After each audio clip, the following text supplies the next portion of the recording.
ಇಲ್ಲಿರೋ ಜನಕ್ಕೆ ನಾವು ನೆಮ್ಮದಿಯನ್ನ ಬದುಕುವಂತ ಅವಕಾಶ ಮಾಡಿಕೊಟ್ರೆ ನಿಮ್ಮ ವಿಷನ್ನು ಸರಿ ಇರುತ್ತೆ, ಆ ಕಲ್ಪನೆಗಳು ಸರಿ ಇರುತ್ತೆ. ಅಲ್ಲಿ ಕೂತವರು ಮುಖ್ಯಮಂತ್ರಿ ಆಗ್ತೀರಾ ನೀವು? ಅವರಿಬ್ಬರಿ ಗಾಯಕ್ಕೆ ಒಳ್ಳೆ ಮುಲಾಮ್ ಸೌರ ಕೆಲಸನ ಇವತ್ತು ನೀವು ಮಾಡಿದಿರಿ. ಕೊಡ್ತಾ ಇದಾರಲ್ಲ, ಮೂಗಿಗೆ ತುಪ್ಪ ಸವರ್ತಾ ಇದಾರಲ್ಲ, ಹಂಗೆ ಎಲ್ಲರಿಗೂ ತುಪ್ಪ ಸವರ್ಕೊಂಡು ಅವ್ರ ಕೆಲಸ ಏನಾಗಬೇಕು ಅದನ್ನ ಮಾಡ್ಕೊತಾರೆ ಅಷ್ಟೇ ಲಾಸ್ಟಿಗೆ. ಮತ್ತೆ ರೋಡಲ್ಲಿರೋ ಅಂತ ಎಲ್ಲ ಫುಟ್ಪಾತ್ ಅಲ್ಲಿರೋ ಅಂಗಡಿಗಳೆಲ್ಲ ತೆರವು ಅಂತ ಹೇಳಿದ್ರು, ಮತ್ತೆ ಎಲ್ಲ ಅಲ್ಲೇ ಬಂದು ಹಾಕೊಂಬಿಟ್ಟಿದ್ದಾರೆ. ಫೋಟೋಗಳು ಕೊಡ್ತಿರ್ಬೇಕಾದ್ರೆ ಈಗ ಸ್ವತಂತ್ರ ಬೆಂಗಳೂರು ಅದೇನೋ ಕಸದ ಅಂತಂದೆ. ಯಾವ ರಸ್ತೆನಾದ್ರೂ ಒಂದು ರಸ್ತೆ ತೋರಿಸ್ಬಿಡಿ ನೀವು, ಒಂದು ರಸ್ತೆ ಏನಾದ್ರೂ ಕಸ ಇಲ್ಲದ ರಸ್ತೆಗಳು ಬೆಂಗಳೂರಲ್ಲಿ ತೋರಿಸ್ಬಿಡಿ ನೋಡೋಣ. ಅವಾರ್ಡ್ ಕೊಟ್ಬಿಡ್ತೀವಿ. ಪ್ರಜಾವಾಣಿ ಅಂತೂ ಎವ್ರಿ ಡೇ ಒಂದು ಕಾಲಮ್ ಮಾಡ್ಬಿಟ್ಟಿದ್ದಾರೆ ಪ್ರಜಾವಾಣಿಯವರು. ನಾನೇನು ಹೇಳ್ತಾ ಇಲ್ಲ ಜಾರ್ಜ್ ಅವರೇ, ನಾನೇನು ಹೇಳ್ತಾ ಇಲ್ಲ ಕೃಷ್ಣ ಅವರು, ನಾನೇನು ಹೇಳ್ತಾ ಇಲ್ಲ. ಪ್ರಜಾವಾಣಿ ಡೈಲಿ ಹಾಕ್ಬಿಟ್ಟಿದ್ದಾರೆ ನೋಡಿ, ಎವ್ರಿ ಡೇ ಕಳೆದ 3 ತಿಂಗಳಿಂದನೂ ಆಗ್ತಾ ಇದ್ದಾರೆ. ಇದನ್ನ ನಾವು ಬದಲಾವಣೆ ಮಾಡಿದ್ರೆ ನಮ್ಮ ವಿಷನ್ಸ್ ಏನಿದೆ ಅದಕ್ಕೆ ರೀಚ್ ಆಗ್ಬೋದು. ನಾವು ಬೆಂಗಳೂರನ್ನ ಸುಂದರ ಮಾಡಬೇಕು, ಬೆಂಗಳೂರನ್ನ ಡೆವಲಪ್ ಮಾಡಬೇಕು ಅಂತ ಹೇಳಿದ್ರೆ ಇಲ್ಲಿರೋ ಜನಕ್ಕೆ ನಾವು ಫೆಸಿಲಿಟಿ ಕೊಡ್ಬೇಕು. ಮೊದಲು ಇಲ್ಲಿರೋ ಜನ ನೆಮ್ಮದಿಯಾಗಿ ಬದುಕಕ್ಕೆ ಅವಕಾಶ ಕೊಡ್ಬೇಕು ನಾವು. ಆಮೇಲೆ ಬೇರೆಯವರು ಹೊರಗಡೆ ಬರೋರು ಅವರೆಲ್ಲ ಆಮೇಲೆ ಬೇರೆ. ಇಲ್ಲಿರೋ ಜನಕ್ಕೆ ನಾವು ನೆಮ್ಮದಿಯನ್ನ ಬದುಕುವಂತ ಅವಕಾಶ ಮಾಡಿಕೊಟ್ರೆ ನಿಮ್ಮ ವಿಷನ್ನು ಸರಿ ಇರುತ್ತೆ, ಆ ಕಲ್ಪನೆಗಳು ಸರಿ ಇರುತ್ತೆ. ನಾವು ಕೂಡ ಅದಕ್ಕೆ ಸಹಕಾರವಾಗಿ ನಿಮ್ಮ ಜೊತೆ ನಿಲ್ತೀರಿ. ಅಭಿವೃದ್ಧಿ ದೃಷ್ಟಿಯಿಂದ ನಾವೇನು ವಿರೋಧ ಮಾಡಲ್ಲ. ಇವತ್ತು ತಾವು ಇನ್ನೂ ಹಲವಾರು ವಿಚಾರಗಳನ್ನ ತಾವು ಹೇಳಿದ್ದೀರಾ. ಮುಂದೆ ಅದನ್ನ ನಾವೆಲ್ಲ ಇವಾಗ ಚರ್ಚೆ ಮಾಡೋಣ. ಇವತ್ತು ನಮ್ಮ ಮಾಕಾಳು ವೈದ್ಯ ಅವರು, ಆ ವೈದ್ಯರನ್ನ ನಮ್ಮ ಪಕ್ಕದಲ್ಲಿ ಕೂತಿರ್ಸ್ಬಿಟ್ಟಿದ್ದೀರಾ. ಈಗ ವೈದ್ಯರನ್ನೆಲ್ಲ ನಮ್ಮ ಪಕ್ಕದಲ್ಲಿ ಕೂತಿರ್ಸಿದ್ದೀರಾ. ನಮ್ಮ ಆರೋಗ್ಯ ಸರಿ ಹೋಗ್ಲಿ ಅಂತ ಬಹಳ ಸಂತೋಷ.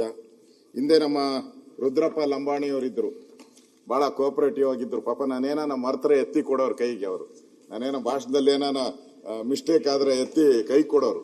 ರಿಯಲ್ ಆಗಿ ಒಳ್ಳೆ ಮನುಷ್ಯ. ಅದರಿಂದ ಅವರು ನಮ್ಮ ಜೊತೆ ಹಾಗೇ ಇರಲಿ, ಯಾಕಂದ್ರೆ ಪಕ್ಕದಲ್ಲಿ ಕೂತಿರೋದ್ರಿಂದ ಒಳ್ಳೆ ಸ್ನೇಹ.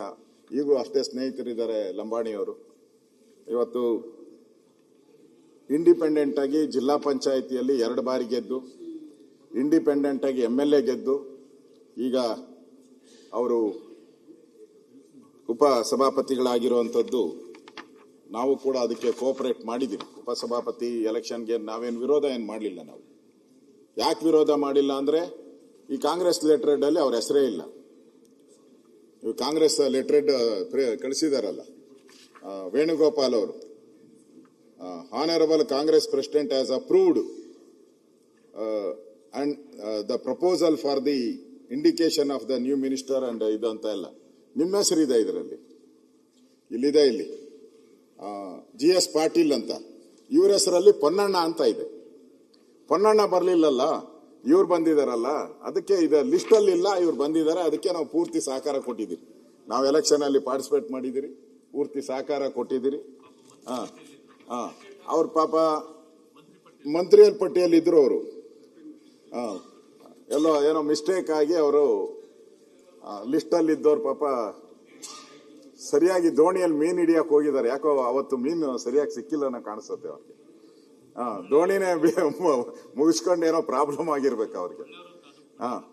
ಮತ್ತೆ ಒಳ್ಳೆಯವರು ಅಂತ ಏನೋ ಅವ್ರನ್ನ, ನಿಮ್ಮನ್ನು ಅಷ್ಟೇ ಹಂಗೆ ಮಾಡಿರೋದು. ಅವ್ರದ್ದು ಅದೇ ಕತೆ, ನಿಮ್ದು ಅದೇ ಕತೆ. ಅದಕ್ಕೆ ಬಹಳ ಒಳ್ಳೆಯ ರೀತಿಯಾಗಿ ಅವರು ಜಿಲ್ಲಾ ಪಂಚಾಯಿತಿ ಸದಸ್ಯರಾಗಿ ಮತ್ತು MLA ಆಗಿ ಕೆಲಸ ಮಾಡಿದ್ದಾರೆ. ಅವರಿಗೆ ನಾನು ಕೂಡ ಶುಭ ಕೋರ್ತೀನಿ. ಮುಂದಿನ ದಿನಗಳಲ್ಲಿ ಅವರಿಗೆ ಇನ್ನಷ್ಟು ಎತ್ತರದ ಸ್ಥಾನ ಸಿಗಲಿ ಅನ್ನೋ ಭಾವನೆ ನಾನು ವ್ಯಕ್ತ ಮಾಡ್ತಾ ಇದ್ದೀನಿ. ಮಾನ್ಯ DK ಶಿವಕುಮಾರ್ ಅವರು ಇರೋರಿಗೆಲ್ಲರಿಗೂ ಕೂಡ ಮೂಗು ತುಪ್ಪ ಸವರ್ತಾ ಇದ್ದಾರೆ, ನೋಡ್ತಾ ಇದ್ದೀನಿ. ಅವ್ರು ಬಂದಾಗಿಂದನೂ ಕೂಡ ಎಲ್ಲರಿಗೂ ಅದೇ, ನಿಮಗೂ ಅದೇ ಹೇಳಿದ್ರು, ಅಲ್ಲಿ ಕೂತವರು ಮುಖ್ಯಮಂತ್ರಿ ಆಗ್ತೀರಾ ನೀವು? ಅಲ್ಲ, ಯೋಚನೆ ಮಾಡಿ, ಆಗ್ತೀರಾ? ಈಗ ಹೆಂಗ್ ಬಂದೈತೆ ಹಂಗ ಬಂದ್ರಿ. ಅಶೋಕಣ್ಣ, ಜಗತ್ತಿಗೆ ಗೊತ್ತ. ಅಶೋಕಣ್ಣ, ಈಗ ನನ್ನ ಮುಖ್ಯಮಂತ್ರಿ ಆಯ್ತಾರೆ ಅಂತ ನೀವು ಹೇಳ್ತಿದ್ರಾ? ನನ್ನ ಮುಖ್ಯಮಂತ್ರಿ ಆಗ್ತೇನೆ ಅಂತ ಹೇಳ್ತೀರಾ? ನಾನು ಸಿದ್ದರಾಮಯ್ಯ ಆಗಿದ್ದ ದಿನದಿಂದ ಹೇಳ್ತಾ ಇದ್ದೀನಿ ಬದಲಾವಣೆ ಆಗುತ್ತೆ ಆಗುತ್ತೆ ಅಂತ. ನೋಡಿ 100 ಪ್ರೆಸ್ ಮೀಟ್ ಅಲ್ಲಿ ಮಾಡಿದ್ದೀನಿ, ಬದಲಾವಣೆ ಆಗುತ್ತೆ ಆಗುತ್ತೆ ಅಂತ ಹೇಳ್ತಾ ಇದ್ದೀನಿ. ಅವರಿಬ್ಬರ ಗಾಯಕ್ಕೆ ಒಳ್ಳೆ ಮುಲಾಮ್ ಸೌರ ಕೆಲಸನ ಇವತ್ತು ನೀವು ಮಾಡಿದಿರಿ. ಅವರಿಗೆ ಏನು ಮಂತ್ರಿ ಪದವಿ ಸಿಕ್ಕಬೇಕಾಗಿತ್ತು, ತಪ್ಪಿ ಹೋಗಿದ್ರಿಂದ ಏನ್ ದುಃಖ ಆಗಿತ್ತಲ್ಲ, ಅದಕ್ಕೊಂದು ಸಮಾಧಾನ ಮಾಡುವಂತಹದಕ್ಕೆ ಈ ವೇದಿಕೆಯನ್ನು ಚೆನ್ನಾಗಿ ಉಪಯೋಗಿಸ್ಕೊಂಡ್ರಿ, ಸಲ್ಯೂಟ್ ಇದೆ. ಅದಕ್ಕೆ ನನಗೆ ಇವರು ಯಾರು ಹೇಳಿದ್ರು, ಜ್ಞಾನೇಂದ್ರನೇ ಹೇಳಿದ್ರು, ಡಿ ಕೆ ಶಿವಕುಮಾರ್ ಅವರು ಬದಲಾವಟವ್ರೆ ಅಂತ. ಅವ್ರೇನು ಬದಲಾಗಿಲ್ಲ. ಅವರ ಏನಿದೆ, ಅವರ ಒಳಗಡೆ ಏನಿದೆ ಅದು ಹಂಗೆ ಇದೆ. ಏನ್ ಮಾಡಬೇಕು ಅದನ್ನೇ ಮಾಡ್ತಾರೆ ಅವರು. ಆದ್ರೆ ಎಲ್ಲರಿಗೂ ಈಗ ಕೊಡ್ತಾ ಇದಾರಲ್ಲ, ಮೂಗಿಗೆ ತುಪ್ಪ ಸವರ್ತಾ ಇದಾರಲ್ಲ, ಹಂಗೆ ಎಲ್ಲರಿಗೂ ತುಪ್ಪ ಸವರ್ಕೊಂಡು ಅವ್ರ ಕೆಲಸ ಏನಾಗಬೇಕು ಅದನ್ನ ಮಾಡ್ಕೊಂತಾರೆ ಅಷ್ಟೇ. ಲಾಸ್ಟ್ಗೆ ಅವ್ರಿಗೇನ್ ಕೆಲಸ ಆಗ್ಬೇಕೋ ಅದನ್ನ ಗ್ಯಾರಂಟಿ ಮಾಡ್ಕೊಂತಾರೆ ಅವರು. ಆ ಚಾಕ್ಯತೆ ಮುಖ್ಯಮಂತ್ರಿಗೆ ಇದೆ. ಅದರಿಂದ ನಾನು ಇವತ್ತು ಅಭಿನಂದನಾ ಭಾಷಣದಲ್ಲಿ ವೈದ್ಯ ಅವರಿಗೆ ನಾನು ಶುಭ ಕೋರ್ತೀನಿ, ಒಳ್ಳೇದಾಗ್ಲಿ. ನಿಮ್ಮ ಉಪಾಧ್ಯಕ್ಷರ ಸ್ಥಾನ ಅದು ಒಂಥರ ಗೌರವಯುತವಾದ ಸ್ಥಾನ. ತಾವು ಕೂಡ ಅವಕಾಶ ಆದಾಗ ಅವ್ರು ಕೊಡಿ.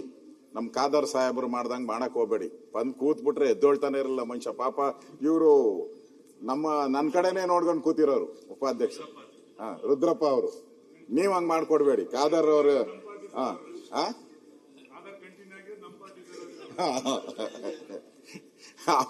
ಅದು ಖಾದರ್ ಕೊಟ್ಟಂಗೆ ಕಾಟ ಕೊಡಬೇಡಿ, ಅವಕಾಶ ಕೊಡಿ. ಯಾಕೆಂದ್ರೆ ನೀವು ಅಧ್ಯಕ್ಷರಾಗಿದ್ದೀರಾ, ನಿಮ್ಗೊಂದು ಗೌರವಯುತ ಸ್ಥಾನ ಇದೆ. ನಿಮಗೆ ಕಮಾಂಡಿಂಗ್ ಕಾನ್ಸ್ಟಿಟ್ಯೂಷನಲ್ಲಿ ಒಂಥರ ಜಡ್ಜ್ ತರ ನೀವು ಈಗ. ಸೊ ನಿಮ್ಮ ಇನ್ನೊಬ್ಬರನ್ನ ಟ್ರೈನ್ ಮಾಡಕ್ಕೂ ನಿಮ್ಗೆ ಅವಕಾಶ ಇದೆ. ಹಿಂದೆ ನೀವು ಕೆಲವರನ್ನೇ ಜ್ಞಾಪಿಸ್ಕೊಳ್ಳಿ. ಹಿಂದೆ ರಾಮಕೃಷ್ಣ ಹೆಗಡೆ ಅವರಿದ್ರು. 100 ಜನ ಅವರು ನಾಯಕರನ್ನ ತಯಾರು ಮಾಡಿದ್ರು. ನಾನು ನೋಡಿದ ರೀತಿ 100 ಜನ ನಾಯಕರು ಅವ್ರು ಇವತ್ತು ಎಲ್ಲಾ ಪಾರ್ಟಿಯಲ್ಲೂ ಇದ್ದಾರೆ, ಬೇರೆ ಬೇರೆ ಪಾರ್ಟಿಯಲ್ಲೂ. ರಾಮಕೃಷ್ಣ ಹೆಗಡೆ ಮಾಡೆಲ್ ನಮ್ಗೆ ಅವರು. ಆ ಥರದವ್ರು ಬಹಳ ವಿರಳ, ಬೆಳೆಸೋವಂಥವ್ರು ಬಹಳ ವಿರಳ. ಅದರಿಂದ ತಮಗೂ ವಿನಂತಿ ಮಾಡ್ತೀನಿ, ಅವಕಾಶ ಸಿಕ್ಕಿದಾಗೆಲ್ಲ ವೈದ್ಯರಿಗೂ ಒಂದು ಚಾನ್ಸ್ ಕೊಟ್ಟು ಅವರು ಒಂದು ಸ್ವಲ್ಪ ಅಧಿವೇಶನ ನಡೆಯುವಂತ ಒಂದು ಚಾಕ್ಯತೆ ಅವರೂ ಪಡೀಲಿ. ಮುಂದೆ ಅವರು ಸ್ಪೀಕರ್ ಆಗ್ಬೋದಾ? ಸ್ಪೀಕರ್ ಆಗೋ ಯೋಗ ಏನಾನ ಬಂದ್ರೆ ಅವರು ಕೂಡ ಸ್ಪೀಕರ್ ಆಗ್ಲಿ. ವಿಧಿ ಸಂಕಲ್ಪ ಅಂತ ಅವ್ರು ಹೇಳ್ತಾ ಇದ್ದಾರೆ. ವಿಧಿ ಸಂಕಲ್ಪ ಇದೆ ಅಂತ. ವಿಧಿ ಸಂಕಲ್ಪ ಏನಿದೆಯೋ ಅದಾಗ್ಲಿ. ನಾನು ಶುಭ ಕೋರ್ತೀನಿ. ಮತ್ತೊಮ್ಮೆ ನನಗೆ ಅಭಿನಂದನಾ ಸಲ್ಲಿಸೋದಕ್ಕೆ ಅವಕಾಶ ಕೊಟ್ಟಿದ್ದಕ್ಕೆ ತಮಗೆ ಧನ್ಯವಾದ ಹೇಳಿ ನನ್ನ ಮಾತು ಮುಗಿಸ್ತಾ ಇದ್ದೀನಿ.